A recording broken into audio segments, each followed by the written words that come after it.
neutral U.S. allies. That would also be an option, someone else might bring up. Also, there's a willingness to offer economic incentives. We can say, we'll give you this much money, or we'll help you militarily, or, we'll just help you any way we possibly can. And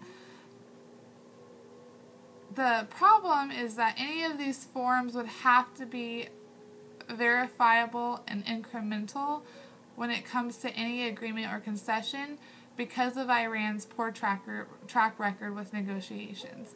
Like I've stated, they can't really be trusted 100% of the way. They've proven that. So any of these issues or counter arguments that can be taken care of, they'd have to have proof, and that could work, and that's kind of difficult, just because of how difficult Iran's been to work with. So if you would like to go ahead and go to the next slide. Basically, our conclusion, we went over a lot of key terms at the beginning, and these key terms were very, they are kind of more focused on the different options. You have rollback, you have hard power, soft power, you have containment, you have non-engagement. There's so many different ways that, this policy can change towards Iran, instead of just using this, non-engagement policy. But the thing is, it does need to change. And, it's kind of interesting because we kind of came up with a bit of a hybrid solution, and not one specific solution that would completely work. What we figured was that, if there was one, if there was one solution that worked, we would find it. But after doing a lot of our research, we were like, okay, well, obviously not one thing is going to completely work when it came to this. So the conclusion is that no single system is good by itself. Our main thing is stopping those, nuclear reactors from going up, and, stopping those nuclear warheads. But, it's not going to take one little small policy fix to do it. And maybe that's why it's been so difficult to deal with in the past when it comes to even the current administration trying to figure out what to do and how to handle Iran, and just how to deal with that whole issue. So if I just kind of put a picture of the nuclear reactors up there because, a lot of our conclusion is stopping them from getting their nuclear program going. So if you'd like to go to the next slide, we want to talk about the non-engagement results. Basically, a nuclear-armed Iran, short of unilateral action from Israel, which would most likely widen the conflict. They could get hit by Israel, and that could definitely, not produce very good results for us or Israel. Also, the options of appeasement and full rollback are equally unacceptable, and actually they're impossible to achieve. So that's another really important thing to remember. And those are kind of things that could happen if we stay in this non-engagement phase. Israel could say, hey, we're just going to go in without the U.S. and do our own thing and kind of come against Iran, if we decide that we want to stay in this non-engagement position. And, we can't appease them. We've tried appeasing them. It doesn't necessarily work. So now, if you'd like to go to the next slide, I'm going to talk about some reaction.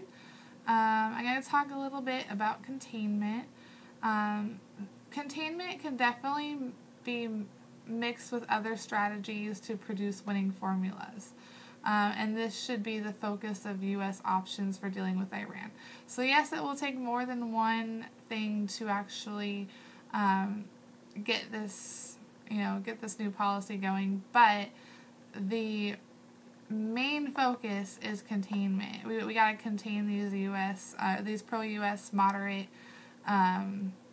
Iranians, and that way when they do come to power, we can take care of that. So containment is our biggest reaction that we should have towards these issues going on in Iran. If you'd like to go to the next slide, we're kind of going over the best option for all this. Basically, the best option is containment, fronted by full engagement, backed by limited options for infrastructural rollback. And this is clearly communicated on the world stage. Basically, in short, it's like, carrots and sticks would be combined with, trust, but, it'd be like verified trust. So it's kind of just combining all that together to kind of, replace the whole non-engagement policy. And then some of the options we have, there's, step one, we would basically be delaying until the pro-U.S. Iranian youth come to power. Once they come to power, we can do a little bit more about that, but obviously that's not going to happen for a little bit.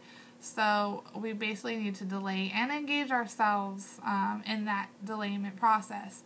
The second step we would really need to negotiate for real solutions. We would definitely have to have a solution.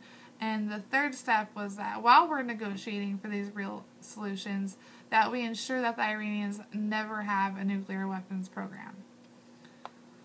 So those are kind of the, what we would be doing step by step. And then as a last resort, if the U.S. must strike, this is on the next slide, first, a strong political case for the strike must be made. There must be a darn good reason for why we are going in and just striking them.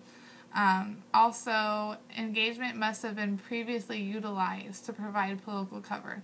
If we stay in this non-engagement policy and we go in and we just attack all of a sudden, it's going to look really bad to the rest of the world. And it's just, we want that political cover, and so we'd have that engagement to cover that.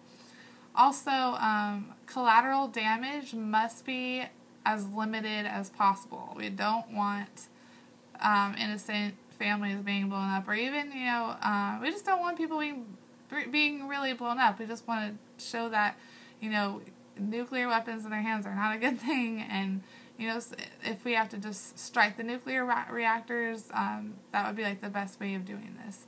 So we just got to limit that collateral damage. So, the final resolution, basically, if pro-U.S. Iranians were lost at any time, relations with Iran really would be no worse. If we pursue this policy that, Philip and I have come up with, then, it wouldn't hurt us, really. It would just kind of push off things a little bit. First of all, the nuclear program would be largely set back. I mean, it could be set back like 15, 20 years, and that would buy us more time for actually getting, better solutions down. And also, finally, U.S. could continue with the best option and use soft power assets to encourage the indigenous change. So, I hope you enjoyed our presentation. I learned a lot through it, and I definitely know Philip did too. So thank you for listening, and I hope you guys have a great night. Bye.